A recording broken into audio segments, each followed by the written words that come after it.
Ooh. These are good. Okay, just start Vanilla whenever. rice? Huh? Okay.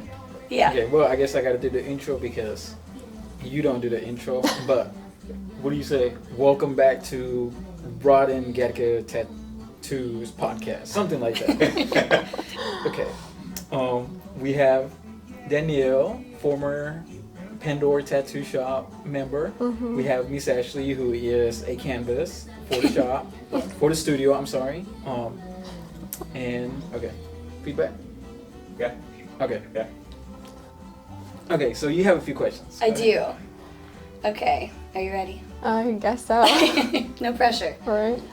What made you transition from hairstyling to tattooing? Oof. Which I actually didn't know that you were a hairstylist first, so that was interesting. So I went to hair school in like 2017, 2018 over there at Paul Mitchell. Would never do it again, no offense. Why not? It's very toxic. Yeah. Yeah, very toxic. And then kind of transitioning when I became a hairstylist, I think I worked at like 3 places within a year or 2. Okay. So a lot of movement. Yeah, transitioned from like doing women's hair first. That's kind of what I wanted to do in hair school. And I was like, oh, I love this. But then when I was actually doing it in the real world, I was like, this fucking sucks. Yeah. Sorry, I don't know if I can cuss. I was like, this sucks. Because you're with one person all day. And prior to that, I worked with animals before that in emergency hospitals and stuff. It was very fast paced. Right. So then I switched to being more of like barbershop style. Okay. So cut men's hair, military cuts. So that was like quicker. Quicker, yeah, in and out, yeah. So, but the 2 different barbershops I worked at burnt me out very quickly. Like it was too fast paced, so you went. No, it wasn't fast. It wasn't too fast paced. It was owners not paying the way they should. Yeah. Because that world is a little bit different. I had no experience in the tattoo world yet. Right. And it's not a regular 9 to 5. Like some are W-2, some are commission, some are booth rent, and they don't really, at least in my experience, they didn't explain that very well in hair school. So when I came out, I had to do a lot of my own research. Right. And when you question the owners about that, they don't like it. Yeah. So it is what it is. That seems very intense, that landscape.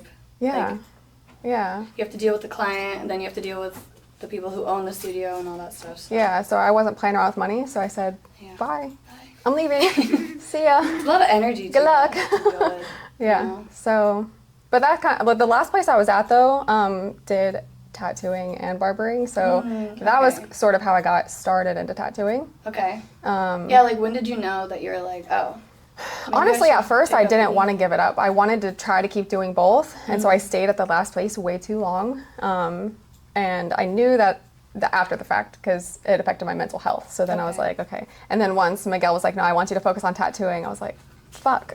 So I'm like. So was Miguel the driving force? Basically, yeah. Really? He was kind of like, I don't want you doing anything else. And then I thought I was going to be here as an apprentice, like not making money. I was like, I have a family. Like, can I like work front desk or something? And he was like, no, you're just going to focus on tattooing. I was like, okay.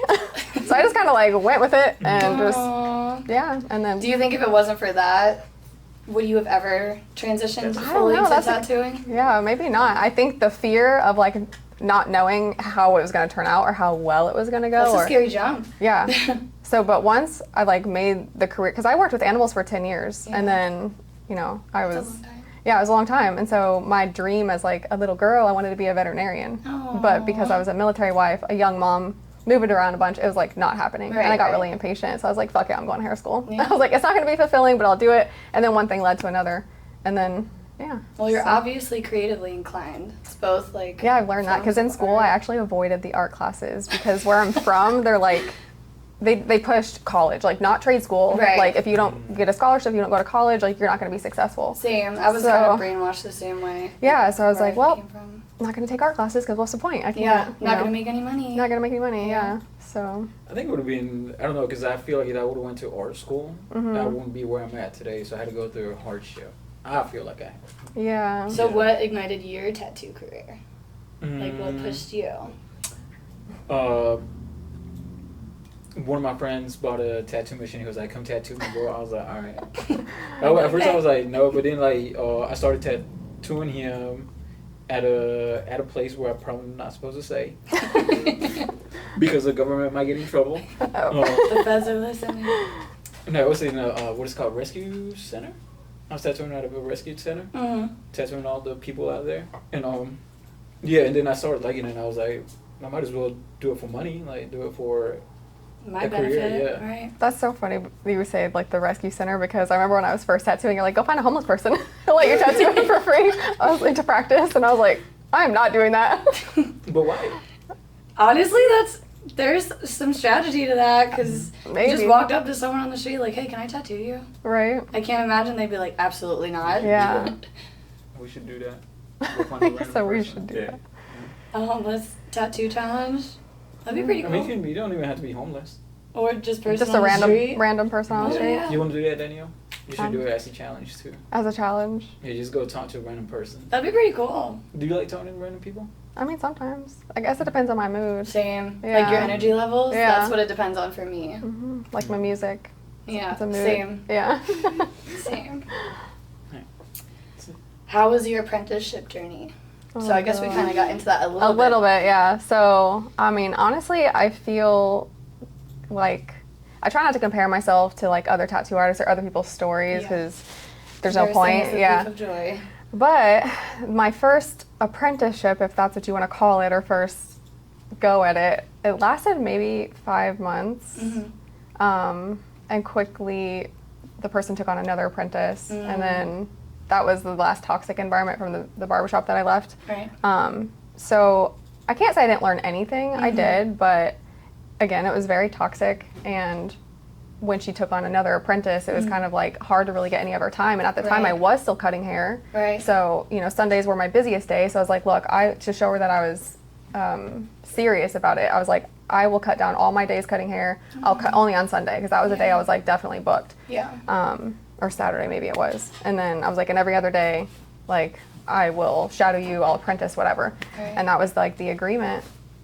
And there would be days that she just wouldn't show up, wouldn't let me know, like her appointment no showed. And I'm just like, bruh, like I'm literally, Yeah. again, missing money Yeah. to be here to try to pursue this. Right. So we're, Which is already a scary thing. yeah, to it was do. already, you know, but so yeah, there was other artists there that were kind of helping me a little bit, but like they weren't supposed to be my mentor, which Yeah. How was, does that go? Does the whole shop like kind of I bring think you it depends, in? probably Or on is the it, shop. Like one. there are some people in the industry that they'd love to gatekeep, and they Yeah. love to be very secretive. So I Yeah. definitely worked alongside those too, and it's like, whatever, there's enough around, Yeah. to go around. Like I'm not copying your style, you're not copying mine. Even if we tried, that wouldn't happen. Like Right. everybody is very individualistic, I think, in the industry. Right. So I think there's somebody for everybody. There's a client for everybody, Right. basically. But What so yeah, that about lasted you? like 5 months, and then he came through to talk to another artist. They were friends and was talking about opening his own shop. I was like, take me with you. Save me, Please help me. You gotta mention it was Travis' head. He put you on. Yeah. Yeah. Yeah. But yeah, basically the same story. The same story. I don't think she lied about anything, if I'm being honest. But Yeah. no, yeah, I know I was planning on opening my studio, and Travis' head was like, "Hey, the girl that's over here, I think she might be a good fit for you, or she might want to go with you. Check her out." I was like, "Okay," and yeah, I think I was shocked too, because at that point, like, I hadn't been drawing. I didn't have a super like strong artistic background, or even a portfolio for that matter. Like, Right. I had done a few things here and there, like on the fake skins, Right. you know, Right. pig And skins. at this point, has maybe. it been 6 months into your journey? It was probably because I hadn't quite left there, so it was maybe like only 4 or 5 months into the Nice. apprenticeship. Wow. I can't even call it like a real apprenticeship, but yeah, it wasn't that far in. So how So- far in? So, how quickly did you tattoo someone? You too. I have that question for both of you. Like when you first started tattooing. So I did one tattoo over there. Okay. That was, she had told me to like start finding people Were you that. terrified? What did Not that feel no, because it was like? my mom. Okay. So like, Aw, that's but so that sweet. day, like things had gotten so bad over there, and at that point, my anxiety was really bad. Like I've worked a hard, long way to get to where I'm at now. So it's not, I don't struggle with it Right. like I used to. But the anxiety wasn't from doing the tattoo. It was Right. because of how I was being treated. Yeah. Like being ignored, whatever. And then anxiety just Yeah, so- generally too, so I can understand. trying to like follow the rules or what they're telling me to do, like, hey, let me know, let me check your stencil, da da da. And then the entire time I'm tattooing, she doesn't come over, she doesn't look, she doesn't check. And then after that, she was like, well, you don't need to tattoo people if I'm tattooing. I'm like, you literally just told me to do that because you'll be here, but okay, whatever. Right. So that was the only one I ended up doing. And it was maybe 4 months in, 5 months in. But it was your mom. It was my mom, That's yeah. sweet. Yeah. So your mom was the first person you got to tattoo. Yeah. That's awesome. Did it come out good? Yeah. Okay. I have a picture Were you happy somewhere, with it? but yeah, I mean, like I said, I wasn't nervous about that. Like other tattoos after that, I was like, oh fuck. Like more in your head, like this is Yeah, a but person. hers, I really wasn't super nervous, I don't think. Aw. But yeah, I mean, I feel like it came out pretty good. That's awesome. Yeah. Who was your first? Do you remember? Yes. My cousin actually got tattooed by Joker, and he was like, "Yeah, I heard you draw, bro." I was like, "Yeah, somewhat." And he was like, Somewhat. He was like, "Do a tattoo on me, bro." I was like, "Okay." And that was. What was it? It was a pair of lips. It was like some lips on his wrist, something Yeah. like that. Were you happy with it? With how it came out? Yeah. Was it color?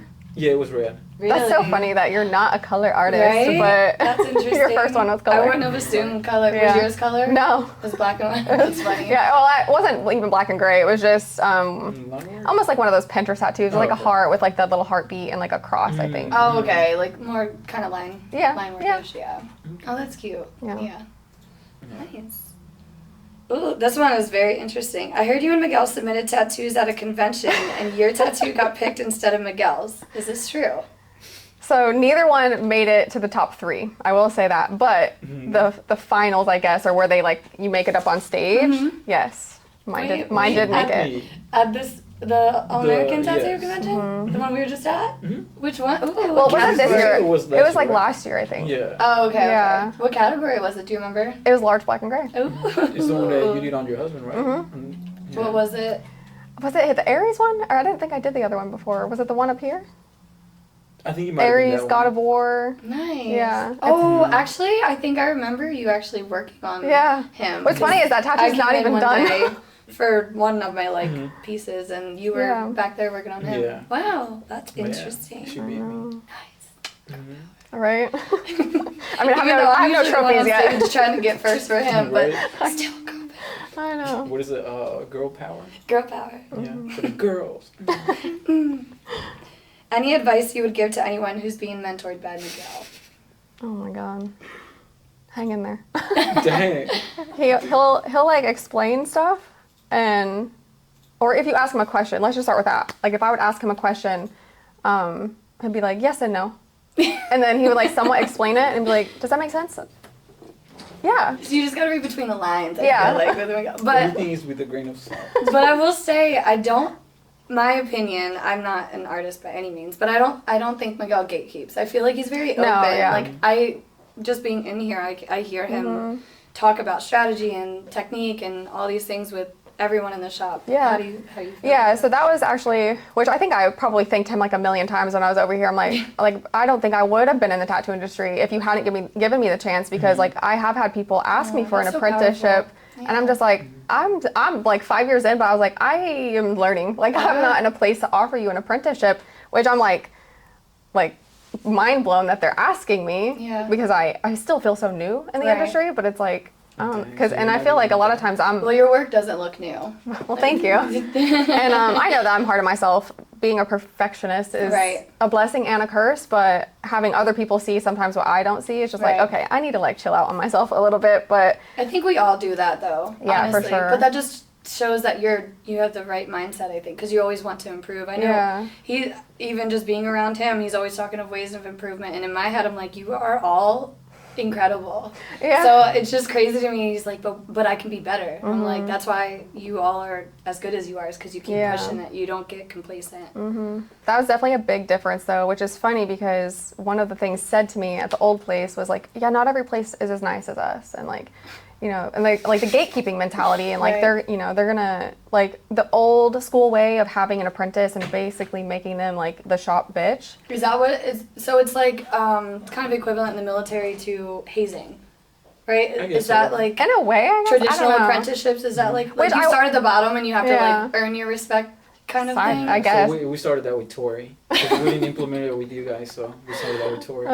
Tori. But it's just funny, like, hearing that being my experience, and almost in a sense, like, having that fear of leaving, because I'm like, what if it's Is it gonna worse? be worse? Right. Yeah, so. Am I being too sensitive? Do I just need to get like buck up? And is it nicer here and worse other places? I can Yeah, see that. That's yeah. what I would probably Yeah. like spiral in my head. So then, like, with him being just like approachable, being able to ask questions Yeah. and not made to feel stupid. But Right. at the same time, I will say like a lot of times though, he's not just gonna make it easy either. Like if Yeah. I was like asking for help with a stencil or like about how to shade something, he'd be like, draw it, just draw it. And I'm like, I have it in like 30 minutes, Miguel. I don't have time to draw it, or like this is tomorrow or whatever. He's So like, what do you mean? It's a big deal. You're Yeah. like, it is a big deal. I'm asking help. and like old me, when my anxiety was like crazy and like I still overthink everything, but I'm like, this isn't working. I need it right now. Tell me what to do. I need you to write it out, please, Yeah. in a list that I can understand. Exactly. Tell me exactly what to do in order, Best please. solution I right feel like, now. yeah, I feel like sometimes Miguel's way of answering a question is by asking you a question. Like a deeper question. Like, Yeah. well, what do you think? Yeah. Like, well, I don't know. Yeah. But that is a good way. I mean, you get brain juices flowing. Mm-hmm. And then you figure it out and you're like, oh, like when painting. Like, because I was trying to paint, I need to get back to it. But when I would ask about like certain things, he would ask me questions. I'm like, oh, yeah. Mm-hmm. Like, okay. When you put it like that, like, he didn't even answer the question. Mm-hmm. He just made me think differently or see it differently. What's funny is I don't think that he means to do that. I just think it's the way he is, which You're is so funny. pathetic. I Yeah. do that on purpose. Mm-hmm. I think it's intentional. Is it? I think to a certain extent. Sometimes. Yeah. Yeah, I think 9 times out of 10 it is intentional, but that one time, it was You like, surprise yourself a oh, little yeah. bit. You're like, oh, damn. Yeah, like, I am smart, huh? Yeah, Right. surprise yourself a little bit. Alright. How do you balance your work and family time? That's been a challenge for sure. I need to know this. I need to know this. Do you struggle with it? Yeah. Yeah. Starting out, I don't think there's a good answer for that because you're trying to get established. Right. So like starting as a new artist, you're almost sacrificing your family time, or like For sure. in a sense, because I do remember when I started being Do in you a have studio. 1 or 2 kids? I have 3. 3. Oh. 3 kids, yeah. Sorry. So starting out with like, and you're expected to be there during like the shop hours, obviously like keeping a schedule. And if you're new, like you have to, if your mentality is any other way, like Right. you can't expect to just show up when you want to show up Right. and then take walk-ins when everybody else has been showing up all the time. So Right. if you have a family, it's no different, which sucks for some people because they can't do that, or they Right. have to have another job to like still have an income. To still make ends meet. Right, so- And you have to establish your credibility and the fact that you are taking this seriously. Mm-hmm. But also be a mom and be there for them. But also be there for you and It your is a career. struggle, for and then sure. Your husband, you know, Yeah. that's a lot. So like when the kids were in school, and even now, like it's a little easier now because I'm in a private studio now. So that is a benefit to like, I guess, getting this far in the game. Right. Being able to have even more control over my schedule. But yeah, starting out, it was working, I think it was like Tuesday through Saturday. And then Sunday would be the only day I would really see them, because by the time I'm Right. home, if the studio closes at 9 o'clock and you're getting home 9:30, 10, they're in bed already. They're in bed, yeah, right. Yeah, It so. was till 8, but it It's not. I'm gonna call John Edwards out on this one because he knows. He knows. We had to stay till 9 o'clock. I said. And then later he's like, no, I said till 8. If nobody walks in, you guys can leave. I'm like, we're both looking at him sideways like, Miguel, But it you said at did 8. not say that. Yeah. He said you were only obligated. Y'all chose to stay. Yeah, I thought he you guys thought we were just drove. hanging out for the He fun said, I of thought it it. was fun. I thought we were having a good time. Yeah. I was like, okay. I thought it was all love. Right. Right? Just staying for the vibes. Right. I was so happy. I was like, oh, they do like me. Nope. He's like, wow, they stay an hour extra every day. Danielle's like, that was a choice. Right? And Exactly. Back then, you would leave like around 9. John would stay here till like 11, 12. Yeah, I feel like you guys would stay Yeah. sometimes, like, even later. And I was like, Which, I mean, you have a family now, but Yeah. Yeah. But back then, and I think for the majority of probably my hair career and, or maybe not hair, I don't know, but tattooing, like I've been the only one with kids. Right, Yeah. right. So it's like, not everybody gets it, but It's a lot. Yeah. Honestly, it really is. Do you think it's hard to balance family and Yeah. everything? As a daddy, yes. Yeah. I can't imagine a mom. Right. Do you Yeah. think women have more responsibilities to juggle than men? Mm-hmm. To take it further. Yeah. Do you? Yeah. I don't know. That's a hard one. As an open Honestly, like feminist- I have no kids, Wait, so I wait. don't know yet. As an open sexist, I believe so. Wow. 'Cause You everybody need to cut told me that part out. Don't Yeah, don't cut it everybody out. told me I was sexist, so I'm just embracing it at this point. Oh my god. I don't think you're sexist. You told me that. What? I didn't. You told me When that. did I say you're sexist? She was like, you're sexist, but Wait, when? I don't remember. I mean, it sounds like something I might say, but you Mhm. probably said something to provoke that. It had to be. Yeah. Yeah. But I believe in gender roles. Sexist? Or, well, I believe in gender roles to a certain extent, too. Is that not sexist? I don't think so. I tell my husband all the time No, I about think the we trash. have I'm like, our- that's a boy job. Yeah, I think, like, there are masculine things and Yeah. then feminine things that, like... Yeah, but she just called me sexist, so. That's and, crazy. It's not being the first person, so I just openly embraced it. Wow. Well, just know I don't think of you as a sexist. How Maybe do I You just already said- said it. No tixie backsies. No Right. tipsy backsies. Alright. Oh my god. I'm a billionaire. No, I'm just kidding. No, but I think it's a lot harder for, I feel like a woman, what is it called? Mom tattoo artist. Yeah, Or mom entrepreneur at that. Yeah. Yeah. for sure. Yeah. You still got to go home and be a mom. Yeah. I can I just go mean- home and play with my kid. I definitely feel privileged in a sense Mm-hmm. because I am married. I can't imagine Mhm. being a single Right. mom and with kids, you know, Trying to balance it all. trying to do this and get started. Like, I don't know. Mm-hmm. Sounds like Yeah. a superpower. So- Well, being a mom, I think, being a parent, period, is a superpower. It's a lot. I can see from the outside, and I'm not in that chapter of my life yet, but Yeah. it's terrifying to Yeah. think about. So I don't know how you guys do it. Oh my god, I question Let myself alone- all the time as a parent. You never. I feel like for the most part, you never feel like you're doing it right. Right, but you probably are. That's probably Yeah. you doing it right. You just make it up as you Maybe. go. Yeah. I don't know what I'm doing. I really don't know what I'm doing. You've been doing it for 10 months. You've been doing pretty good. Mhm. He's I'm happy. doing it. He's Yeah. cute. He's healthy. Right. Yeah, I would say he's a happy baby. Yeah. He's a happy baby, so. Yeah. That's awesome. Okay. That's a question. That's all the questions. Okay, so Danielle, where can we find you, or how can we contact you? Through Instagram at dannyray.inc or my email at, what is it? dannyrayinc@gmail.com. And what kind of work do you do? I do a little bit of color realism, black and gray realism. Mm-hmm. And you're taking large projects now? Hmm. What's your favorite style?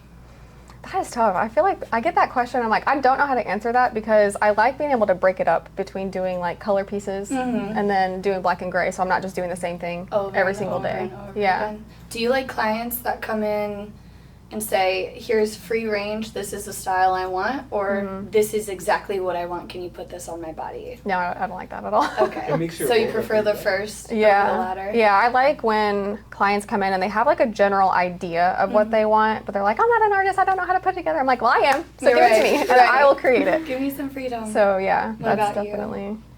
I want to make sure of both. Yeah. Yes, I want creative freedom, but at the same time, I want them to know what they want. Yeah, I don't like them coming in like, I don't know what I want, just give me anything. Because then it's like, Yeah, okay. absolutely not. Like, not doing that. So Yeah. I do like them to have some sort of an idea or a theme or, you know, a direction that I can go in. right. And then within that, like, what are your like deal breakers? What do you Mhm. absolutely not want Right, included right. from that theme? Right. And what are things that like, you absolutely want included? Because then it kind of guides you Yeah. and your creative flow. Hmm. Nice. Oh, that's exciting.